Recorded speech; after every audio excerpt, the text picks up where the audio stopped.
क्या तुमने कभी गौर किया है, कुछ लोग बिना कुछ कहे ही अपने आसपास का माहौल बदल देते हैं। वे न चिल्लाते हैं, वे न किसी से मिन्नत करते हैं, वे बस खामोश हो जाते हैं और अचानक से हवा बदल जाती है। लोग बेचैन हो जाते हैं, लोग उन्हें खोजने लगते हैं और जो लोग हमेशा सोचते थे कि वे उन्हें बहुत अच्छी तरह से जानते हैं, अचानक समझते हैं कि दरअसल वे उनके बारे में कुछ भी नहीं जानते। सोचो, अगर तुम भी ऐसा करो तो, अगर तुम हर बात पर तुरंत प्रतिक्रिया देना बंद कर दो, अगर तुम झगड़े की जगह चुप्पी चुन लो, अगर तुम हर छोटी बात का जवाब देने के बजाय थोड़ा पीछे हट जाओ, तो क्या होगा? यही असली राज छुपा है। जब तुम हर समय उपलब्ध रहना छोड़ देते हो, भावनाओं में, शब्दों में, शरीर और मन दोनों से, तो लोगों के हाथ से तुम्हें नियंत्रित करने का साधन निकल जाता है, क्योंकि वे तुम्हें हमेशा तुम्हारी प्रतिक्रिया से पकड़ते आए हैं। कभी तुम्हारे गुस्से से, कभी तुम्हारी जल्दी जल्दी हां कह देने की आदत से, कभी तुम्हारे डर से। लेकिन जिस दिन तुमने ये डोरें काट दी, उस दिन खेल बदल जाता है और उसी दिन लोग यह महसूस करते हैं कि उन्होंने कभी तुम्हें समझा ही नहीं था। जब तुम अचानक अनुपलब्ध हो जाते हो, कौन घबराता है, कौन गुस्से से तिलमिला उठता है, कौन बार बार कोशिश करता है कि तुम्हें उकसाकर फिर से वही पुराना भाव निकाल ले। ये सब उनके बारे में बहुत कुछ बता देता है और तुम्हारे बारे में भी। सच तो यह है कि तुम अब तक अपनी ऊर्जा ऐसे लोगों पर खर्च करते आए हो जो उसके योग्य ही नहीं थे। तुम हर बार हां कहकर खुद को छोटा करते गए, हर बार तुरंत जवाब देकर अपनी शक्ति दूसरों के हाथों में सौंपते गए, हर बार भावनात्मक प्रतिक्रिया देकर अपना ही खून जलाते रहे। और दिन के अंत में तुम्हारे पास क्या बचता है? थकान, चिड़चिड़ापन और एक खालीपन जिसे तुम शब्दों में नहीं कह पाते। लेकिन मैं तुम्हें बताऊं, क्योंकि तुम उन लोगों के लिए बहुत ज्यादा उपलब्ध हो जिन्हें तुम्हारी खामोशी का एक पल भी नसीब नहीं होना चाहिए था। यह जो मैं कह रहा हूं, इसका अर्थ यह नहीं कि तुम दुनिया से मुंह मोड़ लो। इसका अर्थ यह है कि तुम पहले खुद को चुनो। महान संतों ने कहा है, सच्चा अनुशासन है स्वयं को पहचानना। जब तुम यह समझ जाते हो कि चुप्पी 1000 बहसों से ज्यादा ताकतवर है, तो तुम्हारे भीतर एक नई शक्ति जन्म लेती है। जब तुम पीछे हटते हो, भागने के लिए नहीं बल्कि होश में आने के लिए, तो वह पीछे हटना एक तपस्या बन जाता है। तो अब मैं तुमसे पूछता हूं, कब तक तुम दूसरों की भावनाओं से बंधे रहोगे? कब तक हर बार कठपुतली की तरह नाचते रहोगे जब कोई तुम्हारे घाव पर हाथ रख दे? क्या अब समय नहीं आ गया कि तुम उन डोरियों को काट दो, थोड़ा रहस्यमय बन जाओ? क्योंकि जिस दिन तुम हमेशा उपलब्ध रहना बंद कर दोगे, उसी दिन से सब कुछ बदलना शुरू हो जाएगा। बचपन से हमें यही सिखाया गया है, हमेशा हां बोलो, सबको खुश रखो, जल्दी जवाब दो, लोग नाराज न हो। और धीरे धीरे हमें यह भ्रम दे दिया गया कि हमारी कीमत सिर्फ इसी में है कि हम कितने उपलब्ध हैं। लेकिन असलियत बिल्कुल उल्टी है। बहुत अधिक उपलब्ध होना कोई पुण्य नहीं है, यह तो कैद खाना है। जितना तुम उपलब्ध होते हो, उतना ही तुम दूसरों के हाथों का खिलौना बन जाते हो।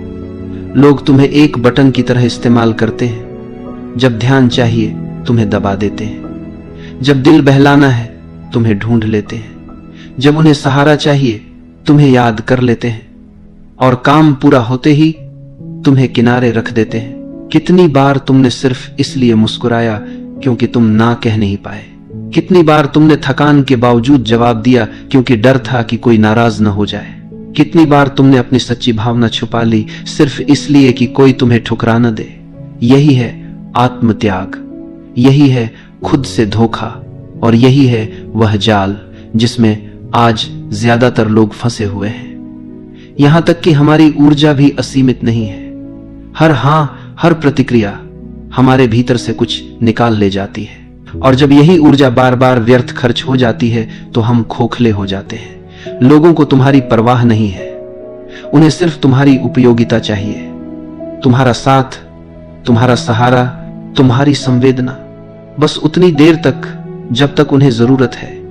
लेकिन जिस दिन तुम सीमाएं खींचते हो, जिस दिन तुम कहना शुरू करते हो, बस अब और नहीं, उसी दिन वे लोग तुम्हें बदला हुआ, अजीब और ठंडा कहने लगते हैं। असल में तुम नहीं बदले, बस अब तुम उनके लिए उपयोगी नहीं रहे। और यही है सबसे बड़ा सच, जितना तुम उपलब्ध रहोगे उतना ही तुम्हारी कीमत गिरती जाएगी। क्योंकि जो चीज हर वक्त मिल जाए वह रद्दी कागज बन जाती है, किसी के लिए मूल्यवान नहीं रहती। किसी चीज की इज्जत तब होती है जब उसे पाने के लिए मेहनत करनी पड़े, और तुम जब हर समय मौजूद हो तो कोई तुम्हारी कीमत क्यों मानेगा। तो अब तुम सोचो, तुम्हारा समय किसे देना चाहिए? तुम्हारा ध्यान, तुम्हारी उपस्थिति, तुम्हारी सुनवाई, किसे सच में इसके योग्य मानते हो? और उससे भी ज्यादा जरूरी सवाल है, कौन तुम्हारी अनुपस्थिति का हकदार है? लेकिन इस सवाल का जवाब देने से पहले हमें समझना होगा कि हम इतने जल्दी प्रतिक्रिया क्यों दे देते हैं। हम हर बार क्यों झुक जाते हैं?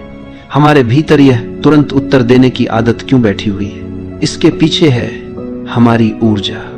कार्ल युंग ने कहा था, मनुष्य का मन कोई मशीन नहीं है, यह एक ऊर्जा तंत्र है। हर विचार, हर भावना, हर प्रतिक्रिया हमारी आंतरिक ऊर्जा का एक हिस्सा खा जाती है। अब सवाल यह है, क्या तुम तय करते हो कि तुम्हारी ऊर्जा कहां खर्च हो, या फिर दुनिया तय कर लेती है? जब तुम किसी की बेकार सी आलोचना का जवाब देने लगते हो, जब तुम किसी की उकसाहट पर तुरंत फट पड़ते हो, जब तुम उन लोगों को खुश करने में लगे रहते हो जो तुम्हें कोई कद्र ही नहीं देते, तो दरअसल तुम अपनी जीवन ऊर्जा वहीं लुटा रहे हो जहां से तुम्हें कुछ वापस नहीं मिलने वाला। युंग ने कहा था, जिसका तुम विरोध करते हो वह और मजबूत होता जाता है। सोचो, जब भी तुम बार बार प्रतिक्रिया करते हो, तुम उसी जाल में फंसते जाते हो।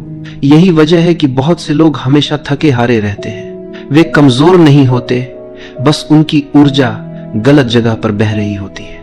और जब इंसान लगातार थका हुआ रहता है तो वह असुरक्षित हो जाता है। याद रखो, थका हुआ इंसान शेर नहीं होता, वह शिकार बन जाता है।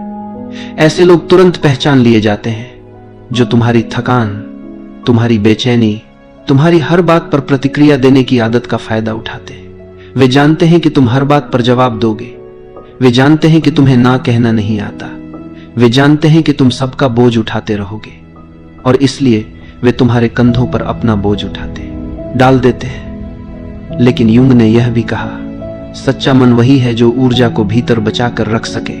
इसका मतलब है, न कहना सीखो बिना अपराध बोध के, चुप रहना सीखो बिना डर के, देखना सीखो प्रतिक्रिया देने से पहले, क्योंकि असली ताकत प्रतिक्रिया में नहीं है, बल्कि सही समय पर सही कदम उठाने में है। कितनी बार तुम पूरी रात सो नहीं पाए किसी अधूरी बातचीत को सोचते हुए?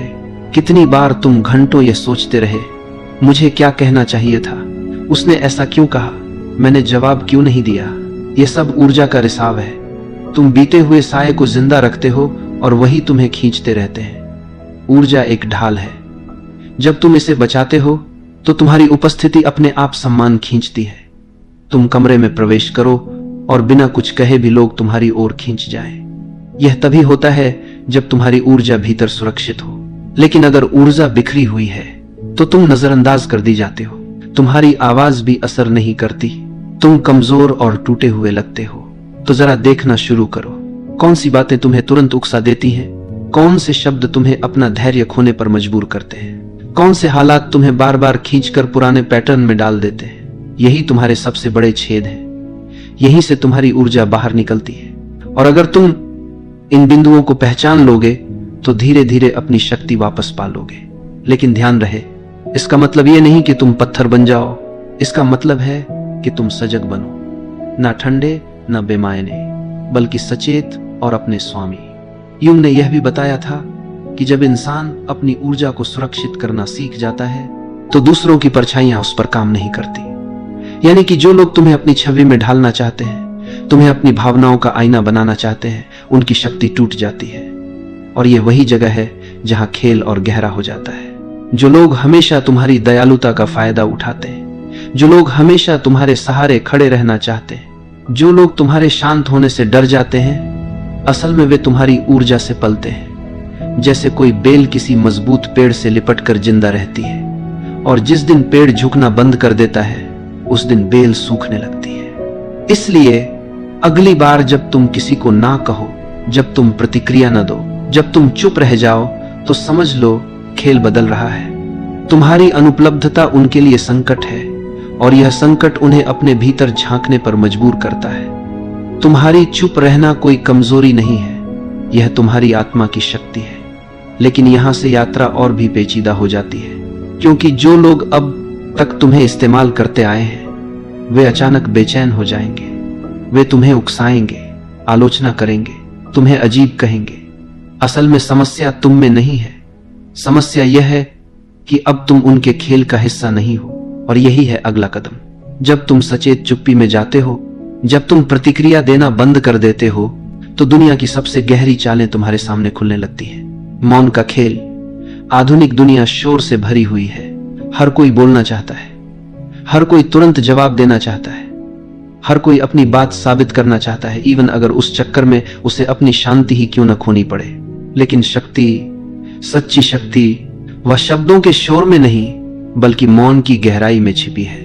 ध्यान से सुनो, यह मौन किसी कायरता का मौन नहीं है, यह जागरूक मौन है। वह मौन जो उपस्थिति को और भी गहरा बना देता है, वह मौन जो शब्दों से ज्यादा कुछ कह देता है। जब तुम प्रतिक्रिया देना बंद करते हो तो तुम देखना शुरू करते हो, और जब तुम देखना शुरू करते हो तो तुम्हें वे पैटर्न नजर आने लगते हैं जो पहले तुम्हारी आंखों से छिपे रहते थे। कितनी ही बार तुम देखते हो, वही लोग, वही स्थितियां, वही खेल बार बार दोहराए जाते हैं। मौन में बैठकर यह सब साफ हो जाता है, और जब साफ दिखने लगता है तो तुम्हारे भीतर जागरूकता पैदा होती है।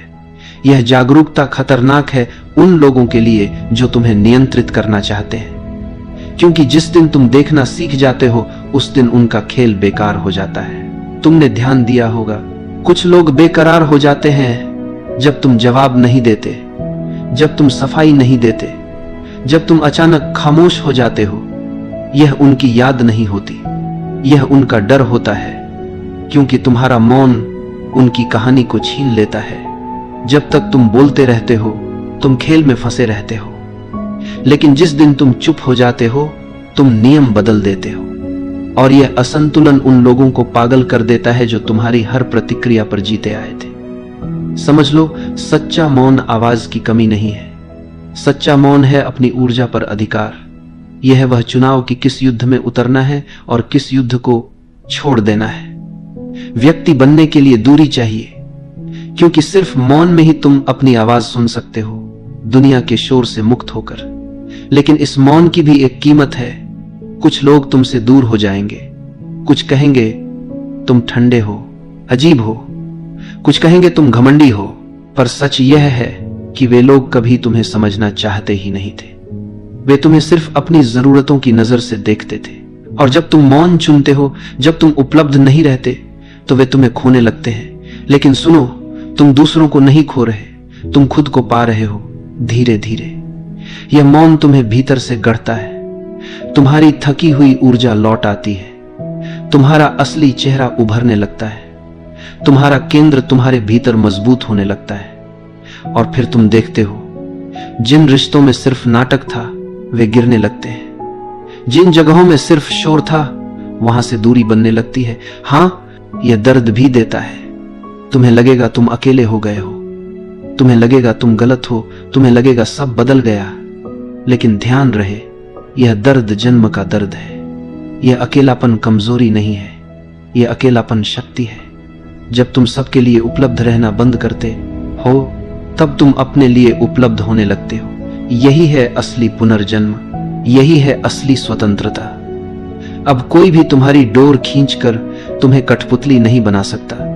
अब कोई भी तुम्हारे घाव को कुरेद कर तुम्हें नचाना नहीं जानता, क्योंकि अब तुम मौन में टिके हो, और यह मौन ही तुम्हारी सबसे बड़ी ढाल है।